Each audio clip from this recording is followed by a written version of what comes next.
Hello, BookTube, and as promised, I have started the Baillie Gifford Longlist of non-fiction. It's a award uh, for non-fiction books. It's a look through the year between October and October, I think, and then the long list is 12 books that were published in the UK during that time period. So I've already recorded myself doing one before, and so I'm going to record myself on the next one. As I said, this is going to be kind of a snap review of what I thought about the book. So just share my opinions. It's not going to be overly long because I'm not a book reviewer, right? So it's just my general opinion of the book. So the one I'm going to be talking about here, I'm going to have to look at my phone because I am terrible at remembering book subtitles. So this is The Last Days of Budapest, The Destruction of Europe's Most Cosmopolitan Capital by Adam Bor.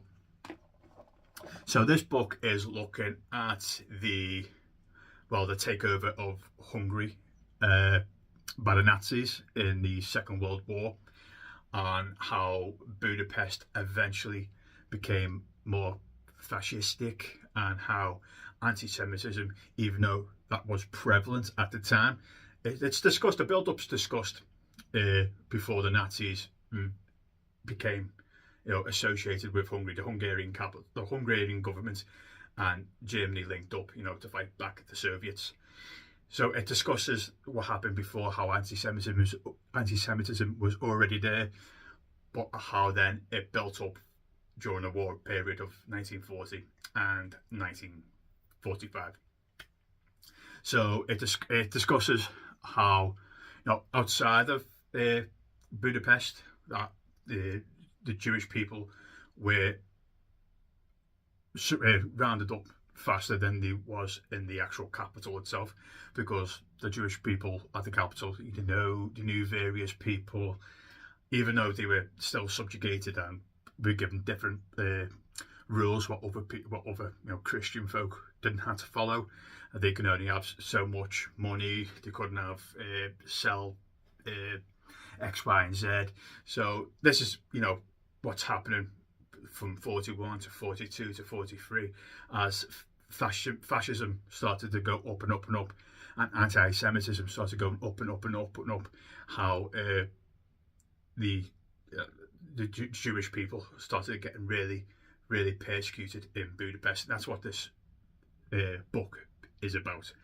And it discusses about spies reporting to not only to the Allies but also to Nazi Germany. It discusses also about the oppression of not only the Jewish people but also of I think the Romanian gypsies as well. They were also horrendously prosecuted. It discusses about the chief protagonists of trying to round up Jewish people to send them away. It discusses with the Jewish Council, or how they might have collaborated with the Hungarian government, unfortunately, to round up Jewish people and send them away. But it also discusses about humanity a bit, because it's not a nice book to read about hideous things like this, what's happened in our past. But I say Europe's past. But what I was about to say, so it also talks about the people who were trying to hide their Jewish friends, and how people trying to smuggle them out of the city and out of Hungary as well. And then it eventually talks about the whole collapse of the system when the Soviets finally started to overtake Budapest, and how the Hungarian government of its time just wouldn't. They finally did kowtow to the pressure of the Soviets, but it was really right at the end where they're like, okay, let's ignore Hitler, let's ignore deporting people to Auschwitz and all that. So that's what this book is talking about. Again, not a cheery subject, but it's an important subject. And Adam Bor did a really, really great piece of work. It is a fantastic book. So it's not really a book about. I know I mentioned individual people within Budapest, but it's more about what was happening in Budapest in a whole. You know, what was the population doing? How were they reacting with tyranny? So that's what's more. That's the flavour of this book. And Adam Bor, the guy knows his stuff. This is really, really well done, well presented, very understandable.